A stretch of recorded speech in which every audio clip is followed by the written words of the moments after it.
بسم الله والصلاة والسلام على رسول الله وعلى آله الطاهرين أما بعد اللهم اشرح لي صدري ويسر لي أمري واحلل عقدة من لساني يفقهوا قولي. Donc aujourd'hui une nouvelle vidéo avec le frère Omar Diban que vous connaissez, en tout cas sur ma chaîne, car il y a une vidéo en relation avec lui concernant la sorcellerie noire, Sihr al-Aswad. Et aujourd'hui il nous parle donc d'un litige qu'il y a eu entre une tribu, un groupe parmi la tribu de Quraysh qui s'appelle Al-Ghayatila et les djinns. Donc on va comme d'habitude écouter, décrypter et commenter cette vidéo. Il y a une traduction approximative en dessous, je vais la laisser. De toute façon, je vais expliquer la vidéo tout au long de cette vidéo. Bismillah. Inna nafaran min al-jinn bil-badina qad aslamu fa idha ra'aytum أحدا منهم بين محمد بن هشام في منطقة تبالة وهي المنطقة التي يوجد بها صنم ذو الخلصة وكان يطوف على بعض نخيله فصرعت أمامه جارية حسناء فنظر للناس من حوله قال لهم هذه أول مرة أم أنها دائما تصرع قالوا بل أول مرة فنظر. Donc ici, il commence avec l'histoire de quelqu'un qui s'appelle Mohammed ibn Hashim, qui fait partie donc de la tribu des Ghayatila. Et donc lorsqu'il se promenait dans la région de Tbala, là où il y a l'idole d'Adul Khalasa, une idole qui va être réadorée donc vers la fin des temps, il a vu une servante très belle. Il y avait des servantes à l'époque, comme vous le savez, et elle a fait une crise de possession démoniaque. Donc il a posé la question, il a dit est-ce qu'elle a l'habitude, elle, de faire des crises comme ça de possession démoniaque, et ils lui ont répondu non. Donc c'est la première fois. نظر إليها وقال يا معشر الجن أنا من الغياطلة قتلة الجن وقد علمتم ما كان بيننا وبينكم في الجاهلية من حرب وما صرنا إليه من الصلح والعهد وألا يغدر بعضنا ببعض فإن أوفيتم أوفينا وإن غدرتم عدنا لما تعرفوه منا. Donc lui, qu'est-ce qu'il fait? Mohammed ibn Hashim, il regarde cette femme, cette servante possédée, et en fait s'adresse directement à son djinn, hein, et il lui dit oh les djinns, vous savez très bien, moi je fais partie de la tribu des Ghayatila, donc ceux qu'ils appellent Qatlat al-Jinn, ceux qui assassinaient les djinns à cette époque-là. Donc il dit vous savez très bien le pacte qu'il y a eu dans la période pré-islamique de la Jahiliya entre nous et vous. Donc il ne faut pas trahir ce pacte-là. Si vous êtes loyaux envers ce pacte, nous serons nous-mêmes loyaux.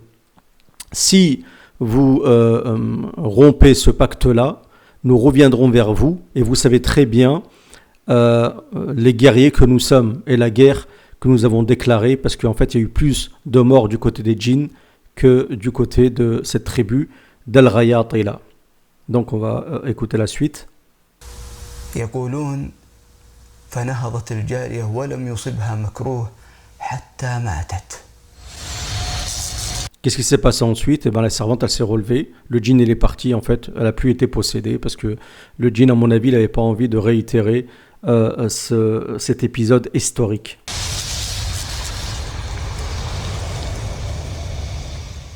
السلام عليكم ورحمة الله وهذا عمر ديبان. عليكم السلام. سنتكلم في هذه الحلقة عن طواف الجن حول الكعبة وعن الغياطلة قتلة الجن.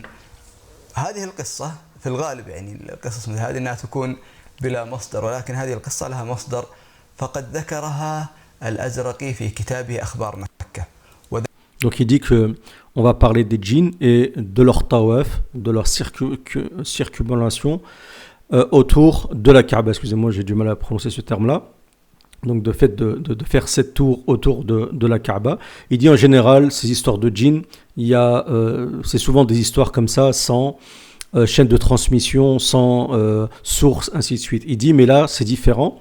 Cette histoire qu'il va citer, donc elle a été rapportée par Al-Azraqi dans le livre de Akhbar Makkah, qui est un livre très connu, et par aussi Al-Baghdadi, qui l'a mentionné. Donc le livre Al-Munammaq dans Fi Akhbar Quraysh, donc sur les récits de la tribu de Quraysh. ويقول العلماء من أسند فقد برئت ذمته. Donc il dit, les savants disent que celui qui a attribué une chaîne de transmission à un récit, il a, il s'est désengagé de toute responsabilité.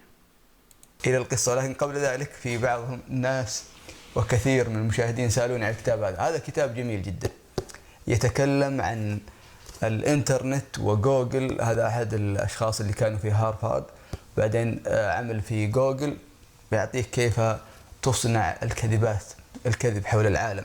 طبعا ذكرت القصة وكان وراء وبعضهم قال إني أكذب، ولكن نستبدله بهذا الكتاب. Donc là, il y a des gens qui lui ont posé la question, ils disent c'est quoi le livre qui est derrière toi? Donc il dit c'est un livre qui a été écrit par quelqu'un qui a travaillé chez Google et qui a fait l'université d'Harvard. Et le titre c'est Al-Kull Yakdhab. Donc c'est tous des menteurs. Everybody lies. Et en fait dans ce livre il explique en fait les méthodes utilisées qu'utilisent soit les sociétés, les entreprises, ainsi de suite, pour mentir aux gens. يتكلم عن الإنترنت وتصنع الكذب حول العالم. طبعا ذكرت القصة وكان وراء وبعضهم قال إني أكذب، ولكن نستبدله بهذا الكتاب. لعنة العام. Donc ils l'ont dit toi aussi tu mens. Truc de ouf. Et donc il a dit je vais changer ce livre et je vais mettre ce livre à la place, La malédiction de 1920 de Gary Naller, je sais pas, bon ça parle de quoi. 1920 أو بهذا الكتاب اللي هو يتكلم عن 501 مجرم حول العالم. إذا تحبون يعني بعض القصص من هذا الكتاب اكتبوا لي في الوصف، لأن حقيقة في قصص جميلة، لكن ما أدري عن رغبتكم، لكن دعونا نضع هذا الكتاب حتى ننطلق القصة. فأهلا بكم. Donc lui, je tiens à dire que Omar Dhiban, c'est quelqu'un qui est très cultivé, qui a des connaissances dans la religion, mais aussi dans différents domaines. C'est quelqu'un qui lit énormément, mais il lit dans tous les sujets, s'intéresse à tous les sujets. Mashallah, qu'Allah Azza wa Jal lui rajoute. كانت امرأة من الجن تسكن في مكة، وكان عندها ولد وتحبه حبا شديدا، ما عندها إلا هذا الولد. فعندما كبر زوجته، وفي يوم سابعه، في يوم السابع من زواجه، قال يا أمه أريد أن أطوف حول البيت في النهار. فقالت له إني أخشى عليك. Donc il explique qu'il y a une mère parmi les djinns. Donc les djinns c'est comme les ins, hein. Il y a des familles, il y a des mères, il y a des enfants, ainsi de suite. Elle avait un fils. Et c'est un fils qu'elle aimait énormément. Et ce fils, donc elle l'a marié. Et au 7e jour de son mariage, il a dit à sa mère qu'il avait envie de faire donc le tawaf. Donc, alors je ne sais pas si c'était la période, non, c'est la période avant la Jahiliya, donc c'était avant l'avènement du prophète Mohammed alayhi salatu wassalam. Donc elle lui a dit j'ai peur pour toi on va écouter la suite. J'ai peur pour toi des sceaux de Quraysh, de la tribu de Quraysh. هذه القصة من خلال أحداثها وقعت بين بعثة النبي صلى الله عليه وسلم وفتح مكة. فوقعت. Ah donc excusez-moi, non, c'était pendant l'islam. Donc cette histoire, ce récit s'est déroulé au début de la mission du prophète sallam jusqu'à l'ouverture et la conquête de la Mecque. وأعتقد إنه من خلال أحداث أنها وقعت والنبي صلى الله عليه وسلم كان في المدينة لم يكن في مكة في وقتها. Et lorsque ce récit s'est déroulé, le prophète était à Médine et non à la Mecque. فلما أراد الجن عبقري أن يتجه إلى الطواف أخذته أمه وقرأت عليه الأذكار زي لما يروح الأبناء إلى المدارس أمه تأخذه وتقرأ عليه الأذكار ولكنها قرأت عليه الأذكار التابعة لهم فقالت. Donc lorsque lui a voulu faire le tawaf autour de la Kaaba, donc sa mère l'a ramené. Il s'appelle Abqari. Abqari, je crois que ça veut dire génie, quelqu'un de très intelligent. Là, on parle du djinn, hein, on est d'accord. Donc sa mère, elle le ramène pour qu'il puisse faire le tawaf et elle va réciter une doua, comme fait toute mère, à son enfant qu'elle envoie à l'école pour qu'il soit protégé, ainsi de suite. Et elle va dire je demande protection auprès de la Kaaba qui est cachée, qui est voilée. Et des invocations, des prières d'Ibn Abi Mahdura. Et ce qu'a récité Mohammed comme surat, إني إلى حياته فقيرة. je suis pauvre de sa vie, en fait, j'ai besoin de lui, entre guillemets, وإنني بعيشه مسرورة. et je suis heureuse lorsqu'il vit, lorsqu'il est en vie. ثم قالت له انطلق إلى الطواف. أيضا هذه الأبيات كان Et puis elle lui a dit, va faire le tawaf. يستخدمها عبد الله بن الزبير في قتاله ومعاركه، فكان يقول لكن عدل فيها قال.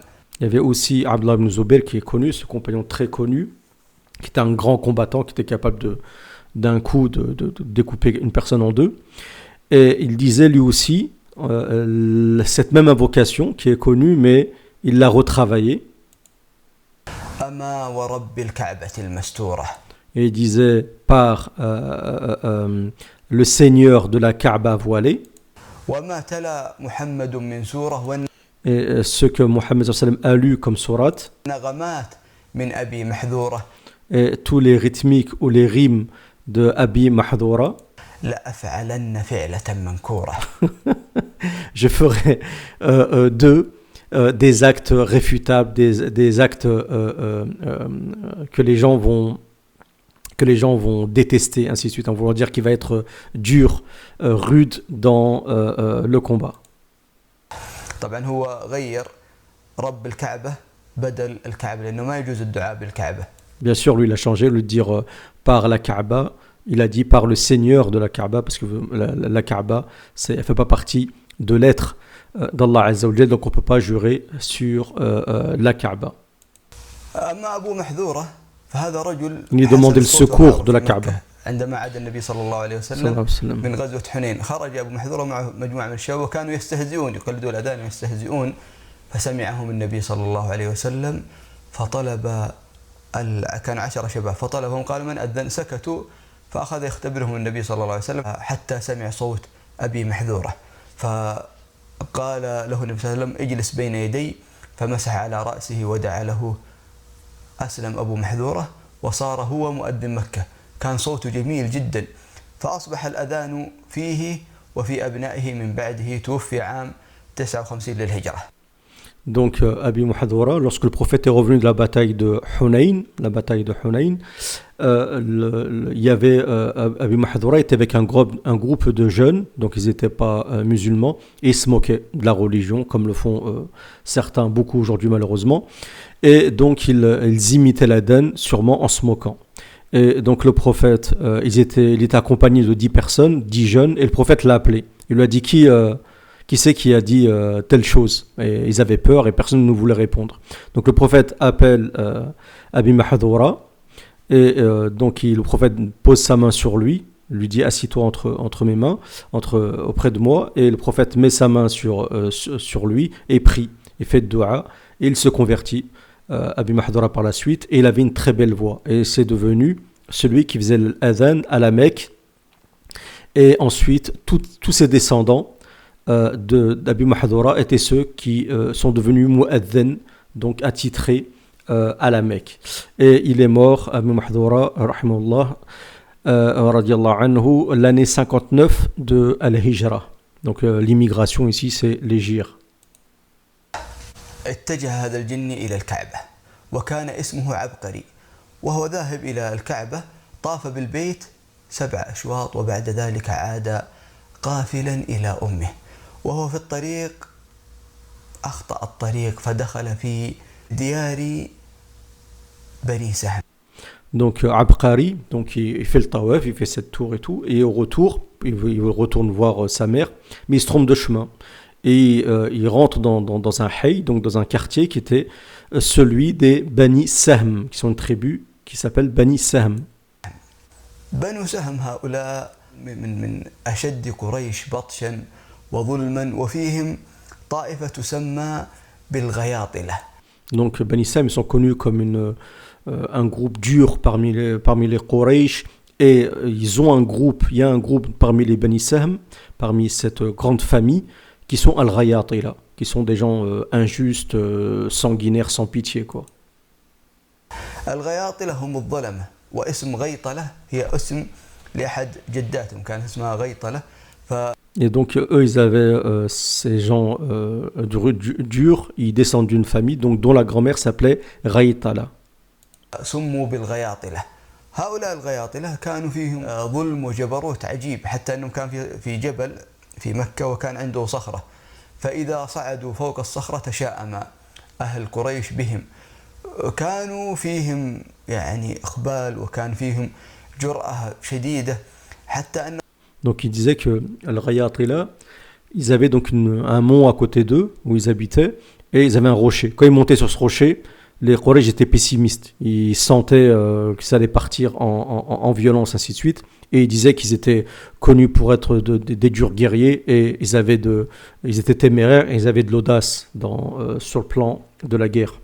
قريش سلمتهم الأموال التي يجمعونها للأصنام، وجعلوا العاص بن وائل وهو منهم، جعلوا العاص بن وائل قاضي، وهذا أعطاهم رفعة عالية بنو سهم، فلهم منزلة شديدة، ولكن فيهم قومهم الغياطلة هؤلاء فيهم شدة وغلظة وظلم شديد. Donc ils ont mis un juge à Al-Quraysh, ils ont désigné un juge qui est l'As ibn Wa'il, qui était lui-même un ennemi de l'islam, pour faire, en fait, quand il y a des litiges avec Quraysh. Et il dit que le Rayatila, comme on l'a dit, ils étaient dotés d'une grande injustice et ils étaient donc sans pitié, quoi. كان الجن عبقري قد تحول إلى حية فذهب إلى الطواف وطاف، وبعد ذلك عاد قافلا إلى أمه فأخطأ فدخل ديار الغياطلة بنو سهم، وهو داخل في ديار الغياطلة وإذا بشاب من بني سهم قابله، ويذكرون من صفة هذا الشاب. Donc il dit que ce djinn qui avait fait donc le tawaf, donc qui rentrait voir sa mère, il prend la forme d'un serpent, parce que les djinns peuvent prendre la forme, comme je l'ai dit à plusieurs reprises, d'animaux, ainsi de suite. Donc il prend la forme d'un serpent et il rentre donc voir sa mère. Et donc il se trompe de chemin et il arrive il rentre dans le Hay, comme on dit, le quartier des Rayatila, ces gens qui étaient sans pitié, et il tombe sur l'un des plus sots, des cassos en fait des Rayatila. Et vous allez voir sa description. Donc c'était quelqu'un déjà qui était rouquin, ça doit être un peu rare aussi chez les Arabes. Ils disent même qu'il était bleu, qu'il était, comment dire, il louchait. Il était, comment dire, très difficile, ainsi de suite. Et toutes les mauvaises caractéristiques. Donc lui, il voit ce serpent, qu'est-ce qu'il fait? Il tue ce serpent.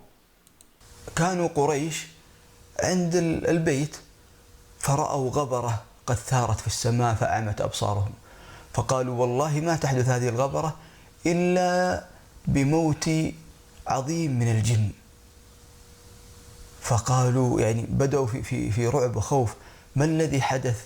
وما كانوا يخشون من أحد إلا من حماقة الغياطلة.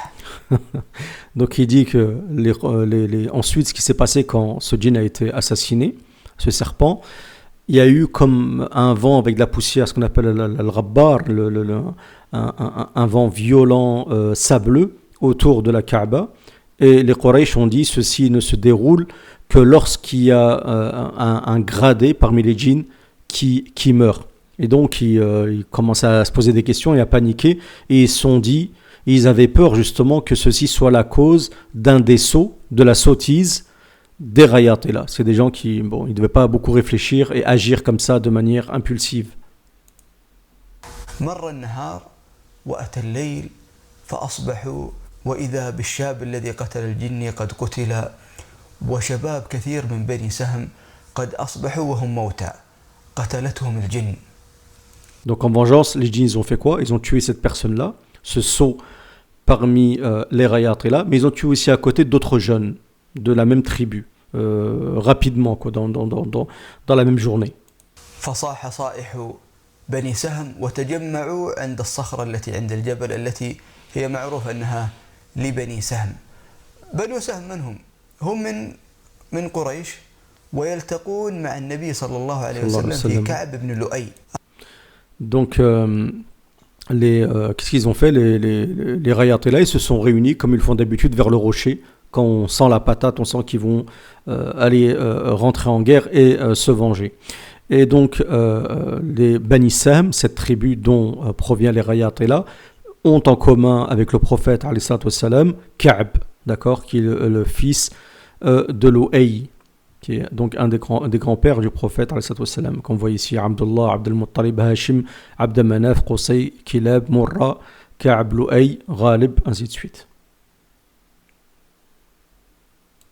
هؤلاء يعني من أشهرهم واللي معروفين؟ يعني عندك العاص بن وائل من كفار قريش، وكان له عداء شديد مع النبي صلى الله عليه وسلم، فأنزل الله سبحانه وتعالى فيه قوله إن شانئك هو الأبتر. هو العاص. Donc Al-As ibn Wa'il, Allah Azza wa Jal parle de lui dans Surat Al-Kawthar. Donc c'est une surat que tout le monde doit connaître, elle est courte, hein. Et donc Rabbul Alamin il dit Inna shani'aka, ton ennemi, huwa al-abtar. Ton ennemi c'est celui qui est, d'après les traductions différentes, il y en a qui vont dire stérile, donc il n'a pas de descendance, ou qui est dans l'incapacité d'agir, en fait dans l'impossibilité d'agir.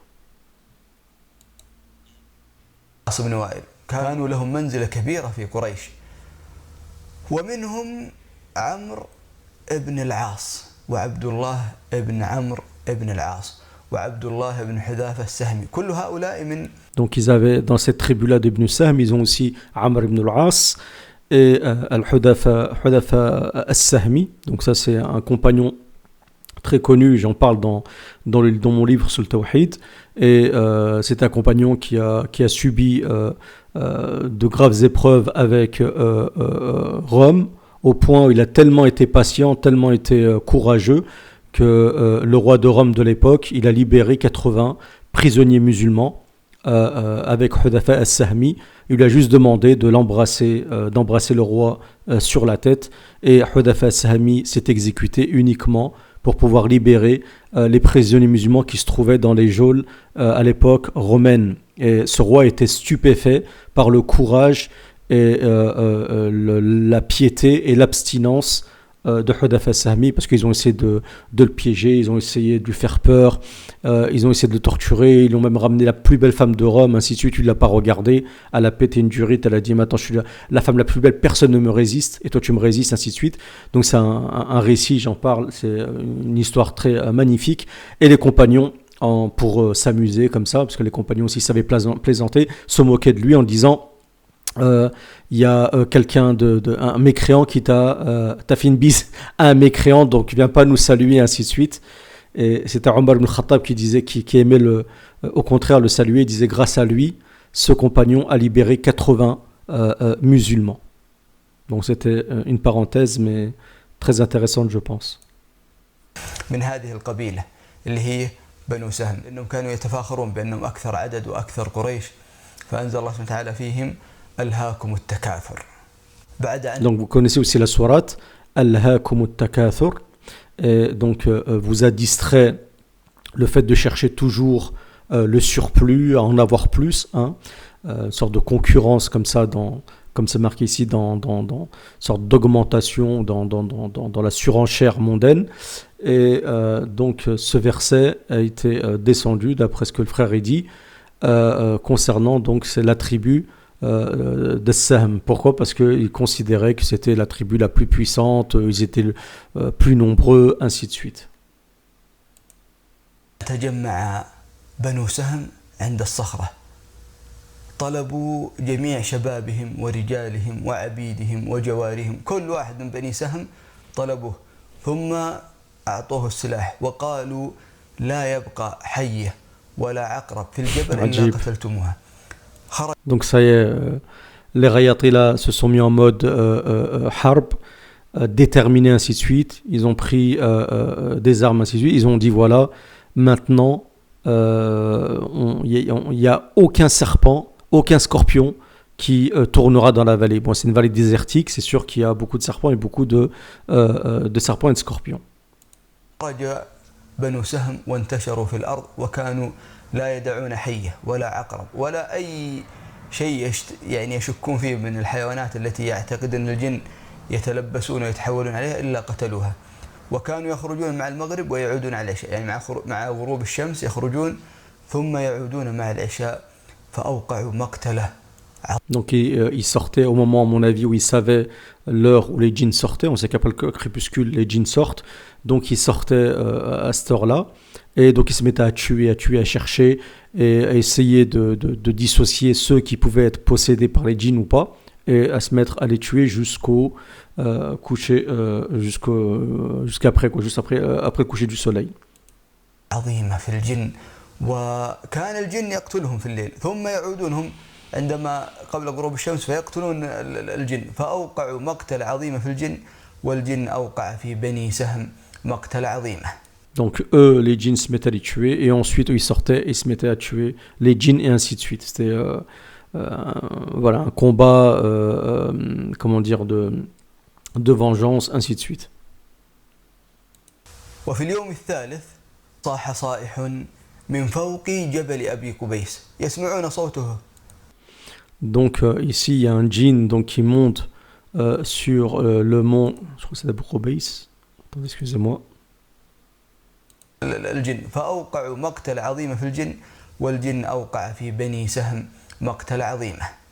وفي اليوم الثالث صاح صائح من فوق جبل أبي قبيس.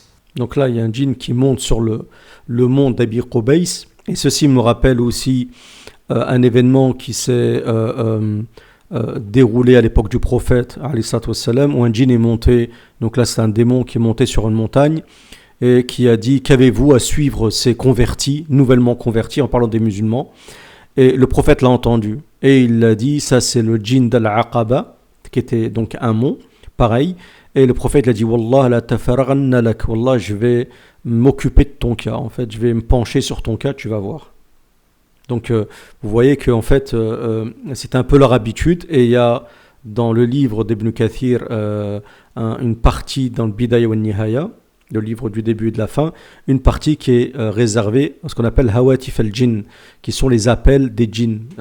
Les djinns souvent faisaient ça, parlaient, disaient des poèmes, s'adressaient comme ça, et les gens les entendaient, ils avaient cette habitude. يسمعون صوته قريش ولكن لا يرونه فقال يا معشر قريش الله الله فإن لكم أحلاما وعقولا اعذرونا من بني سهم فقد قتلوا منا أضعاف ما قتلنا منهم ادخلوا بيننا وبينهم بالصلح نعطيهم ويعطوننا الميثاق ألا يعود بعضنا لبعض بسوء أبدا. Donc le djinn il monte sur le mont d'Abi Qubays et il s'adresse à Quraysh. Vous savez que Quraysh ils avaient des principes, ils étaient justes, ainsi de suite, et qu'ils étaient différents des Rayatila. Donc ils disent oh Quraysh, excusez-nous par rapport à ce qui s'est déroulé entre nous et les Sam, vous savez qu'ils ont tué 2 fois plus que nous ce qu'on a tué, les assassinats qu'on a fait chez eux. Donc venez juger entre nous et eux, et afin qu'on signe un pacte, donc une charte, et qu'on doit chacun respecte, afin que personne ne touche le camp adverse. Subhanallah. من بني سهم وبعد ذلك صاروا يسمون بني سهم يسمونهم بالغياطلة قتلة الجن.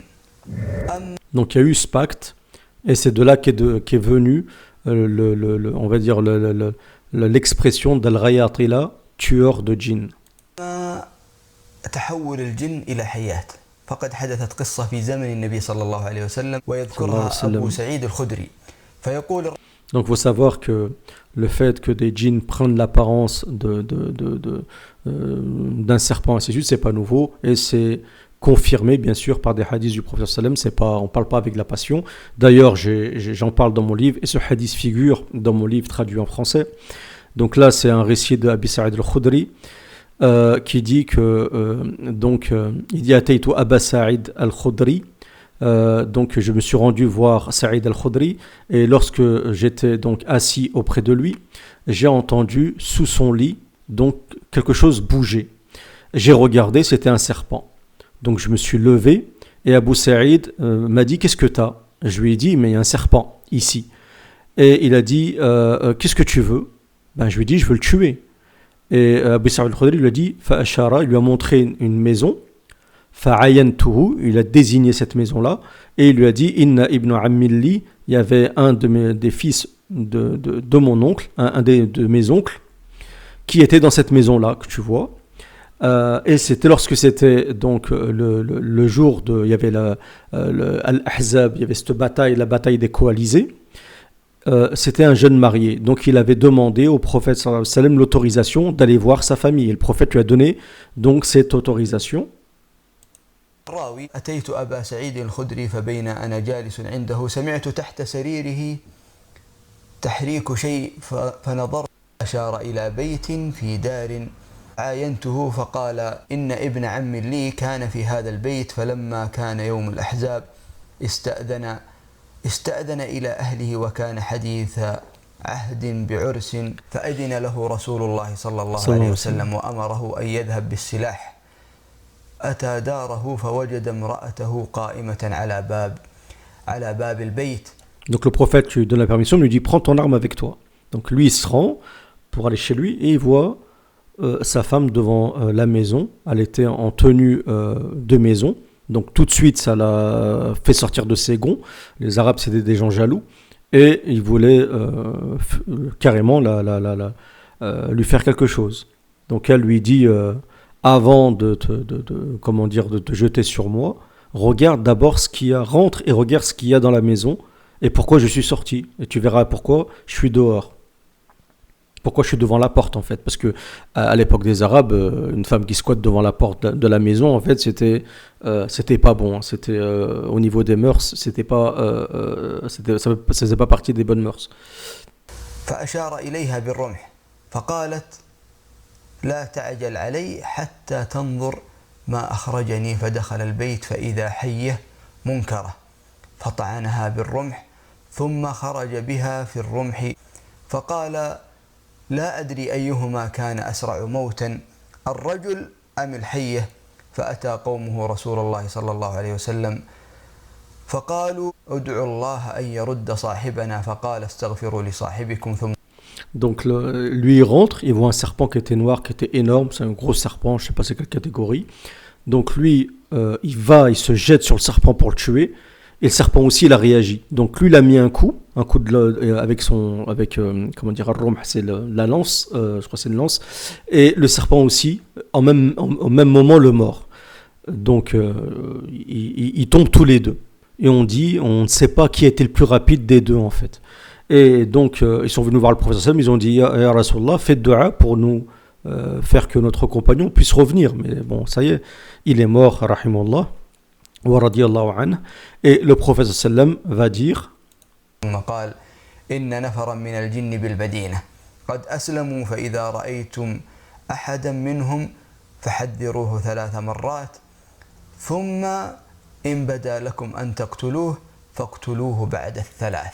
Donc le prophète, qu'est-ce qu'il dit? Il dit, vous avez à Médine, d'accord, un groupe de djinns à Médine, d'accord, qui se sont convertis. Si vous voyez l'un d'entre eux, mais bien sûr vous n'allez pas le voir sous sa forme originelle, mais parce qu'on ne peut pas le voir, mais bien sûr il va prendre la forme, il va rentrer dans un animal ou autre, ainsi de suite, ou une forme humaine, ainsi de suite. Si vous voyez l'un d'entre eux, faites attention, d'accord, soyez sur vos gardes, et prévenez-les à 3 reprises, d'accord. Ensuite, après les avoir prévenus à 3 reprises, je crois que c'est pendant 3 jours si je ne me trompe pas, vous pouvez les tuer. D'accord? Mais franchement, c'est pas facile. Je ne sais pas qui est capable de faire ça. Je ne sais pas qui pourrait résister de laisser un animal comme ça, un serpent ou autre, sous son lit, par exemple, comme c'était avec le cas avec Abi Saïd al-Khudri. Donc ça, c'est un hadith qui a été sahih, authentifié et qui a été rapporté par Ibn Hibban et que vous trouvez dans le livre, dans le tafsir de Adwa al-Bayan, les lumières, l'exégèse des lumières discursives, ainsi que j'ai oublié, Adwa al-Bayan, les lumières discursives. إن بدا لكم أن تقتلوه فاقتلوه بعد الثلاث. فهذا دليل على تحول الجن إلى حيات، وفيها أحكام ما يتعلق بحيات البيوت. وبعد ذلك وفي صدر الإسلام أتى محمد بن هشام السهمي الذي هو من الغياطلة قتلة الجن من بني سهم، أتى إلى تبالة، وتبالة هذه منطقة ذكرت قصتها كاملة وصنم ذو الخلصة. تجد نوضح معنى كلمة ذو الخلصة وليش سمي ذو الخلصة وليش اتخذوه معبد. Donc on a expliqué que Dhul Khalasa c'était une idole, et la particularité de cette idole, le prophète a dit la fin des temps ne vient pas tant que la péninsule arabique, les gens de la péninsule arabique ne réadorent pas cette idole, Dhul Khalasa.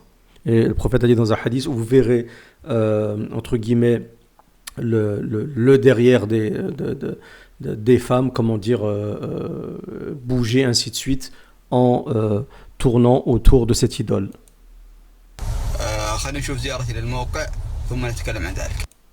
En plus, je trouve que bon, c'est pas important. هذه منطقة تبالة، قرية تبالة، وهذه هي القرية التي كان فيها صنم ذو الخلصة. Ça c'est la région de Tibala. الأخوان جزاهم الله خير بيوصلونا إلى صنم ذو الخلصة. ايش اسمه الثاني؟ قلت لي اسمه الثاني. راح ابو زيد قصدك؟ لا اسم الثاني ذو الخلصة. عرق الطاغوت. عرق الطاغوت. Dhul Khalasa, là, un autre nom, il l'appelle Arg al-Tarout. Donc, je crois que c'est la veine du Tarout. Le nom, il tue. Arg al-Tarout. Il l'appelle aussi, c'est quoi l'autre nom? Bal'oum. Ça fait vraiment le nom fait penser à Baal ou un truc comme ça, vraiment les idoles de l'époque. Qu'Allah nous protège du polythéisme et du paganisme et fait de nous, Inch'Allah Ta'ala, des purs monothéistes.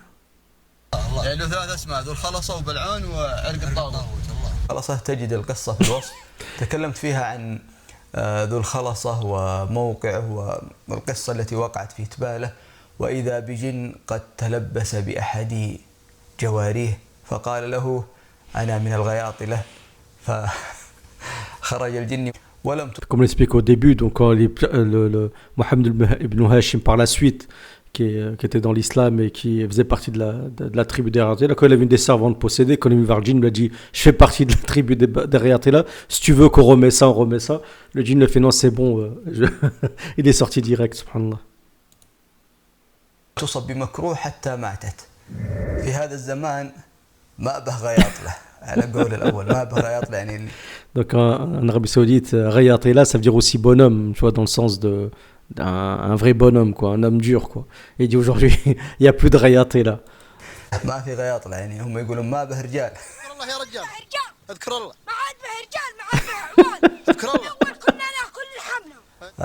Il dit, le gamin dit, il n'y a plus d'hommes aujourd'hui. Avant, je crois qu'il dit avant, on mangeait leur viande. On veut dire, on était à cet âge-là, subhanallah.